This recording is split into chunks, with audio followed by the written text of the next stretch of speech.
Assalamualaikum warahmatullahi wabarakatuh. Salam sejahtera.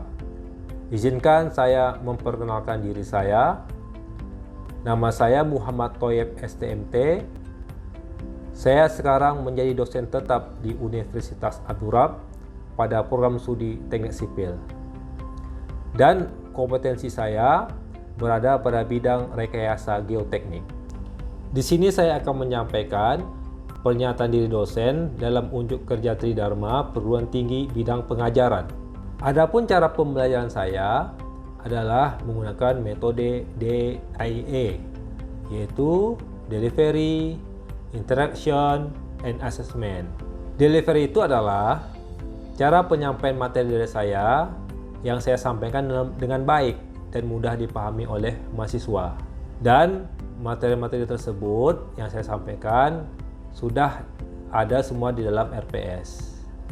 Kemudian interaction adalah bagaimana cara penyampaian saya kepada mahasiswa dan bagaimana juga interaksi antara mahasiswa dan mahasiswa. Serta asesmen, yaitu bagaimana penilaian saya untuk mengukur kemampuan capaian pembelajaran yang ada pada mahasiswa.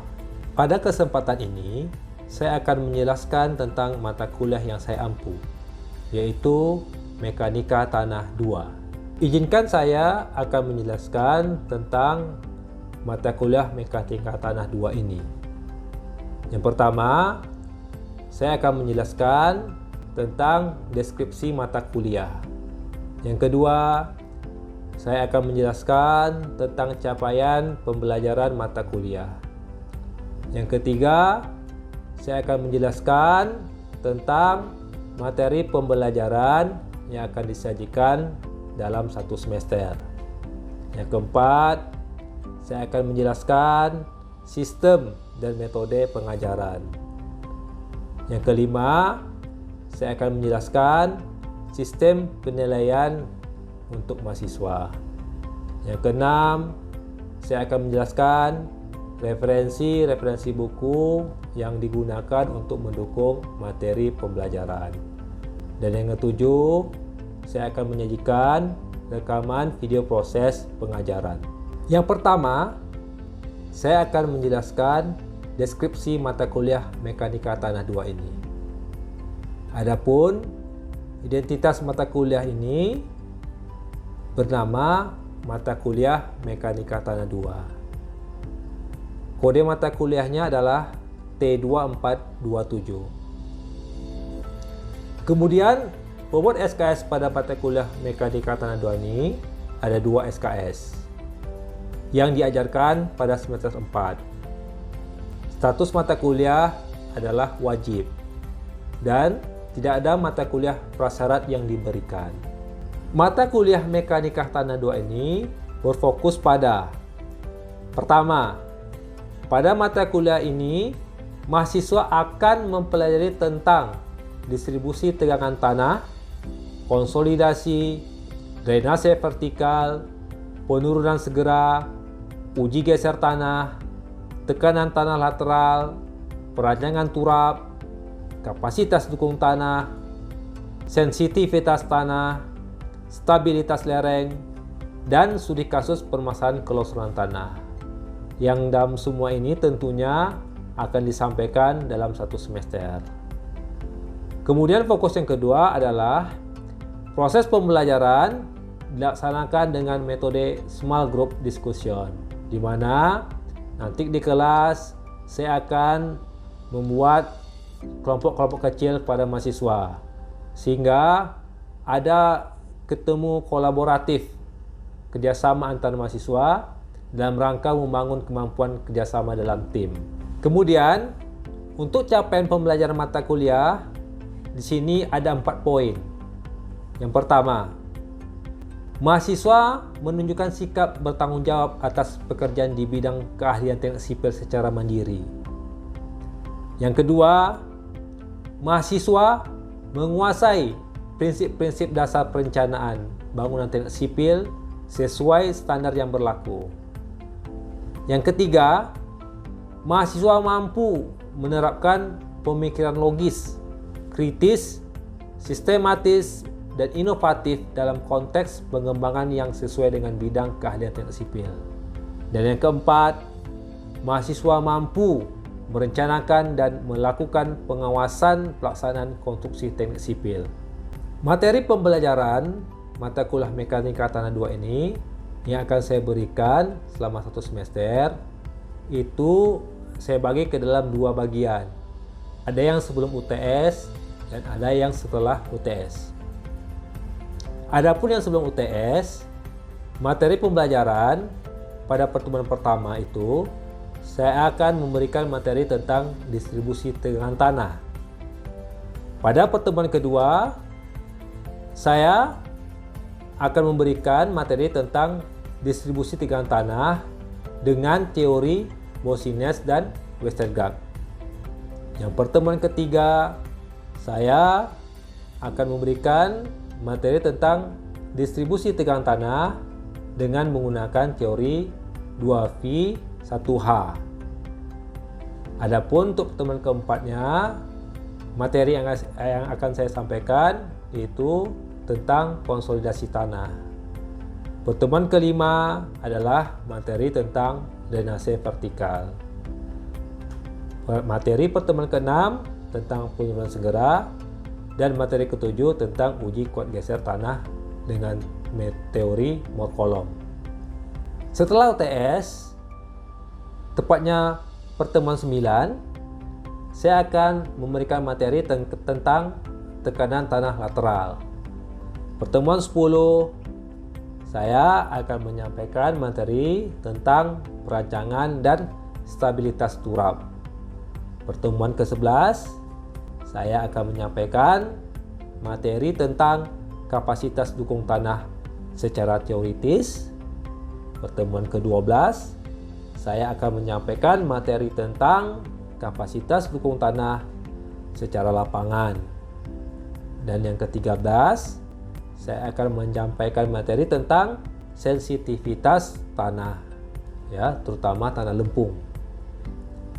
Pada pertemuan ke-14, saya akan menyampaikan tentang stabilitas lereng secara teoritis. Dan pertemuan ke-15, sebelum UAS, saya akan menyampaikan materi tentang stabilitas lereng dengan metode irisan. Sistem dan metode pembelajaran. Adapun untuk metode pembelajarannya, di sini di samping saya memberikan ceramah, ada juga diskusi antar saya sebagai dosen dan mahasiswa, juga diskusi antar sesama mahasiswa. Kemudian ada juga tanya jawab dan metode student learning center, di mana di sana nanti dituntut mahasiswa itu dapat mandiri, aktif, inovatif, dan kreatif. Dan terakhir, metode pembelajaran itu adalah dengan memberikan kuis dan tugas. Sistem pembelajaran yang saya gunakan di sini ada 2. Yang pertama, sinkronus, yaitu tatap muka atau tatap maya melalui Zoom Meeting dan Google Meet.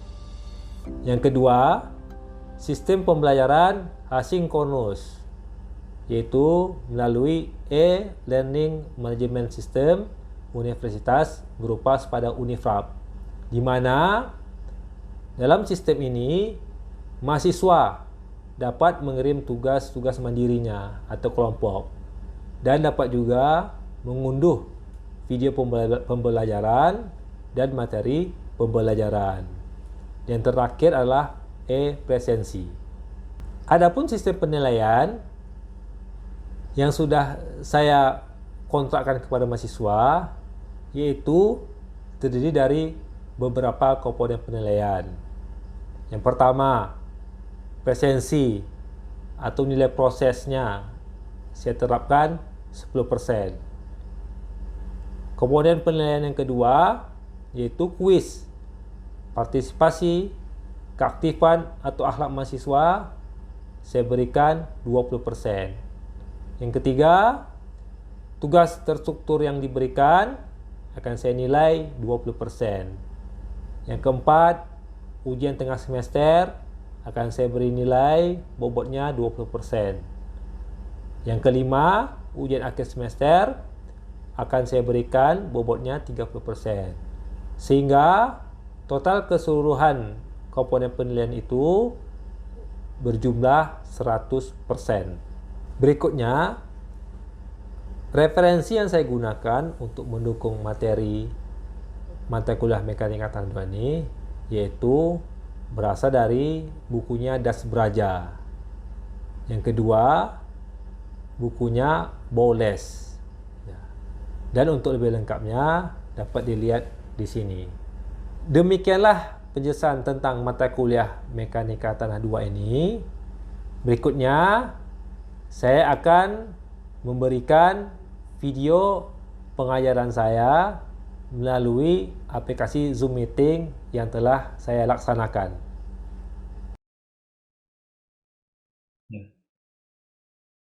Assalamualaikum warahmatullahi wabarakatuh. Waalaikumsalam warahmatullahi Waalaikumsalam warahmatullahi wabarakatuh. Ya, apa kabar rekan-rekan mahasiswa semuanya? Alhamdulillah sehat. Ya, sebelum kita mulai kuliah kita, bersyukur kita kepada Allah Subhanahu wa taala dengan mengucapkan alhamdulillahil alamin dan berselawat kepada Nabi Muhammad sallallahu alaihi wasallam. Allahumma shalli ala sayyidina Muhammad wa ala sayyidina Muhammad. Nah, mari kita berdoa dulu menurut agama dan kepercayaan masing-masing. Berdoa mulai. Berdoa selesai. Baik, rekan-rekan mahasiswa semuanya, sebelum kita mulai kuliah kita ini adalah pertemuan ke-9 ya. Pertemuan ke-9 yang pekan kemarin kita sudah melaksanakan UTS. Nah, sekarang kita lanjut dengan materi selanjutnya, yaitu mengenai tekanan tanah lateral. Sebelum itu saya mau absen nih.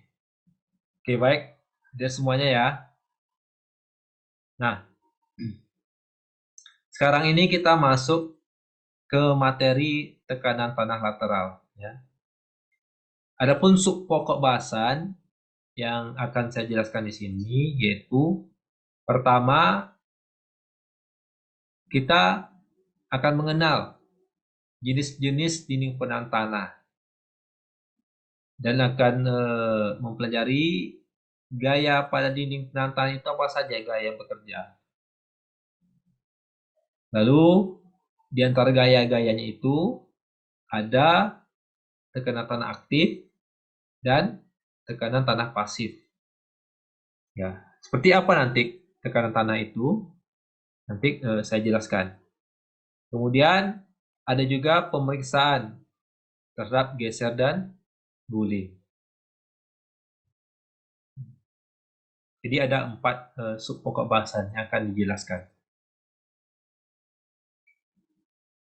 Kemudian di mata kuliah tekanan tanah lateral ini ada sub capaian pembelajaran mata kuliah, yaitu pertama, mahasiswa mampu menjelaskan konsep tekanan tanah lateral aktif dan pasif dan menerapkan dalam praktisnya. Yang kedua, sub CPMK-nya itu adalah mahasiswa mampu menghitung tentang perancangan dan stabilitas turap. Nah, ada 2 ya. Sebelum saya masuk materi, ya, sebelum saya berikan materi, kita review dulu pertemuan ke-7. Nah, ini ada sebuah gambar, ya, gambar, ada sumbu X dan ada sumbu Y. Nah, kira-kira ini gambar apa ini? Siapa yang tahu? Abi Wahyudi tahu? Master Columbus, Pak. Master Columbus. Hampir tepat. Nah, ini adalah lingkaran Morkolum. Bukan Columbus ya. Dari lingkaran ini, ya, nanti ada sebuah garis yang memotong ya puncak dari lingkaran itu. Nah, apabila garis ini memotong puncak lingkaran ini, maka pertemuan itu dinamakan garis selubung kegagalan. Artinya apa? Artinya tanah mencapai puncak kekuatannya. Nah, efeknya apa? Apabila tanah mencapai puncak kekuatannya itu, ya, efeknya atau dampaknya akan terjadi keruntuhan pada tanah. Nah, jika tanah runtuh apa yang terjadi? Longsor, Pak. Sorwa. Longsor, ya benar. Longsor ya. Seperti yang kita lihat di gambar ini, ya. Jadi gambar ini menunjukkan tanah itu telah mencapai titik kekuatannya, ya. Tanah telah mengalami titik kekuatannya, maka akibatnya terjadi longsor. Nah, artinya apa? Artinya di sini tanah itu dia nggak kuat menahan gaya sendiri, ya, akibat tekanan dari samping. Gambar ini gambar apa nih? Orang Titik membuat turap, Pak. Pak. Gambar Turap, turap. Pak. Buat Gambar turap. turap. Pak. Untuk apa orang tuh buat turap? Penahan tanah, Pak. Tanah, Pak. Menahan Nah, tanah. Supaya apa tujuannya? Supaya tidak longsor. Supaya tidak terjadi longsor, Pak. Supaya nggak longsor, Pak. Tidak Supaya longsor. tidak terjadi longsor. Longsor. Ya, artinya tanah itu diperkuat ya, diperkuat. Ya. Karena tanah dianggap ya dia tidak mampu menahan beban ya, beban di atasnya apalagi berat sendirinya. Nah, yang B-nya apa nih? Itu turap, Turap, Pak. Pak. Turap, benar turap. Atau taman. Asli itu turap, Pak. Turap. Turap, Pak. Ya, bagus. Betul, turap. Pendahuluan tadi. Dinding penahan tanah merupakan salah satu struktur yang berfungsi untuk menjaga kestabilan dari suatu timbunan tanah. Ya. Sehingga timbunan tersebut tidak berek atau longsor. Nah, jadi dinding ini berfungsi supaya tanah tidak bergerak, ya. Nah, tanah tidak bergerak, maka potensi longsor itu bisa dihilangkan, ya. Nah, jadi dinding penahan tanah ini dia ada macam-macam, ya. Ada macam-macam bentuknya itu. Yang pertama, kita lihat di sini, namanya adalah dinding gravitasi. Gravity walls. Ya. Umumnya terbuat dari beton polos atau dari batu belah. Nah, saya rasa ini nggak asing untuk kita dan sering kita jumpai. Ya. Kekuatan dinding gravitasi ini sepenuhnya tergantung dari berat sendiri dinding ini. Jadi, set pel ini umumnya terbuat dari bahan material beton, ya, prategang atau dari baja. Set pel ini juga cocok untuk dipasang pada konstruksi bangunan tinggi yang memiliki basement. Kemudian ada lagi jenis penahan tanah dinding cantilever. Nah, ada nggak keunikan dari dinding penahan tanah cantilever ini? Siapa bisa menyebutkan apa keunikan dari dinding penahan tanah jenis cantilever ini? Siapa bisa jawab? Karena menggunakan tumpuan cantilever, Pak, dan tumpuan menggantung. Tumpuan menggantung. Belum tepat.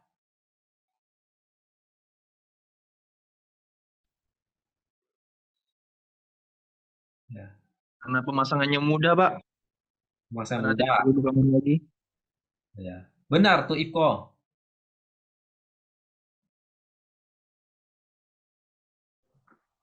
Benar Restu? Pak. Betul Pak.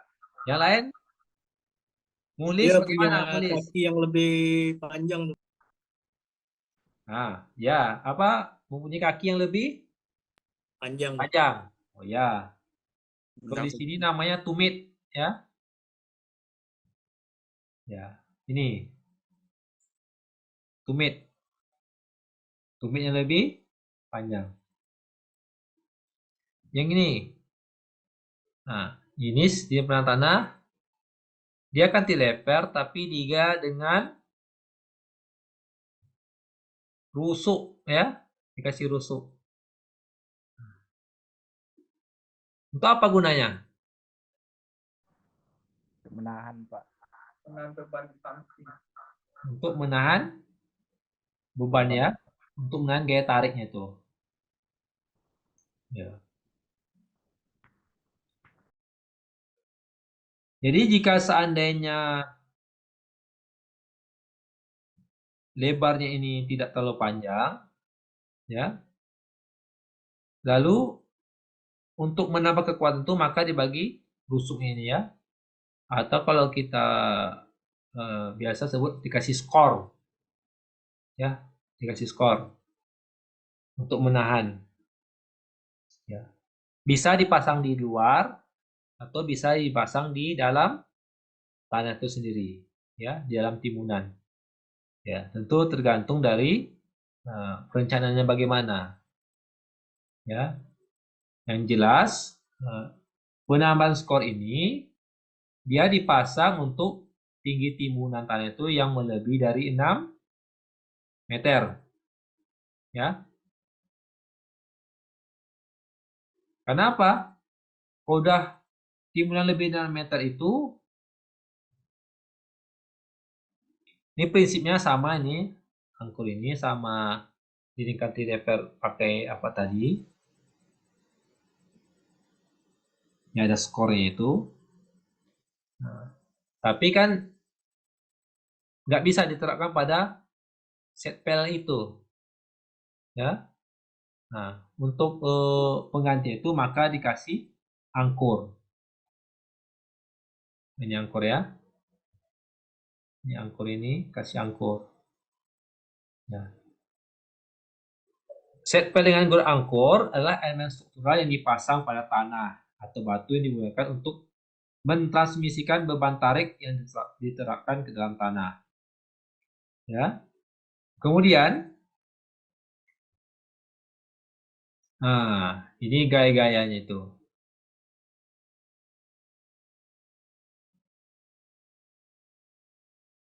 Jadi dinding penahan tanah itu dia ada dua gaya, ya. Ada gaya tekanan tanah aktif dan ada gaya tekanan tanah pasif. Ini ya. Ini aktif. Yang tadi saya sebutkan tadi, tanah yang mendorong. Ini tekanan tanah pasif yang menahan. Artinya, tekanan tanah pasif atau yang menahan, gaya menahan ini dia harus lebih besar dari tekanan tanah aktif yang mendorong itu. Maka struktur turap menjadi aman. Nah, teori untuk menghitung ini dalam pelajaran mekanika tanah ini kita menggunakan teori Rankine ya untuk menghitung seberapa besar tekanan tanah aktif dan pasifnya. Nah, ini adalah pemeriksaan terhadap geser. Jadi pemeriksaan terhadap geser ini adalah dilihat dari berapa besar faktor keamanannya itu. Itu adalah rasio antara tahan gesernya ya dan tekanan tanah akibat berat sendiri tanahnya itu sendiri. Nah, dengan hasil nilai faktor keamanan ini adalah besar dari 1,5 ya. Ini pemeriksaan terhadap guling. Gitu juga Yang tadi dia bergeser, yang ini dia jadi guling. Ya. Bagaimana prinsipnya? Prinsipnya itu adalah momen terhadap guling itu dia antara momen penahan harus lebih besar daripada momen dari tekanan tanah aktif itu. Momen penahan itu adalah momen B harus lebih besar dari momen tekanan tanah aktif. Dan harus besar dari 2.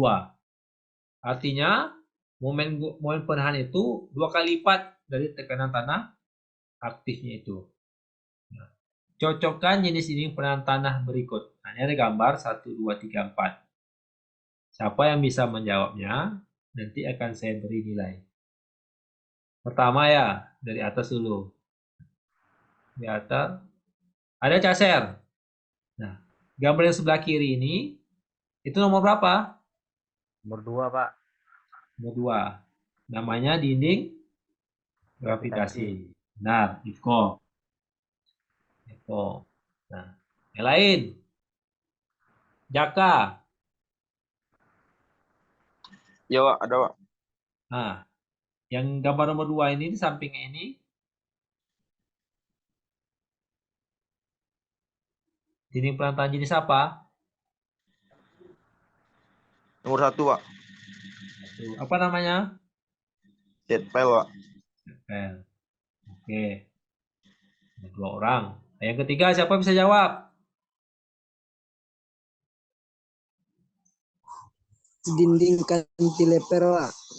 Dinding cantilever. Nomor berapa? Nomor 4. 4. Nomor 3. Nomor 3.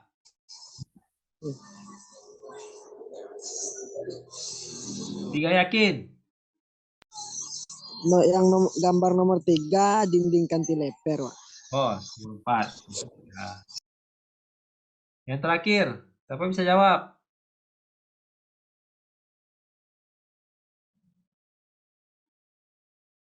Yang terakhir? Nah, ini yang terakhir nih biasanya yang apa nih? Yang ketiga, Pak. Circle di angkut. Yang Ya benar. Berarti udah paham ya nama-nama turap ini? Oke, kalau udah ngerti, ya. Terima kasih ya atas kehadirannya dalam kuliah kita yang kali ini, yang ke-9 ini. Saya ucapkan alhamdulillahirrahmanirrahim. Saya tutup dengan mengucapkan doa kafaratul majelis. Subhanakallahumma wa bihamdika asyhadu an la ilaha illa anta astaghfiruka wa atubu ilaik. Assalamualaikum warahmatullahi wabarakatuh. Waalaikumsalam. Terima kasih, Pak. Ya, silakan live ya. Demikianlah video pembelajaran dari saya. Terima kasih atas perhatiannya. Semoga bermanfaat. Assalamualaikum warahmatullahi wabarakatuh.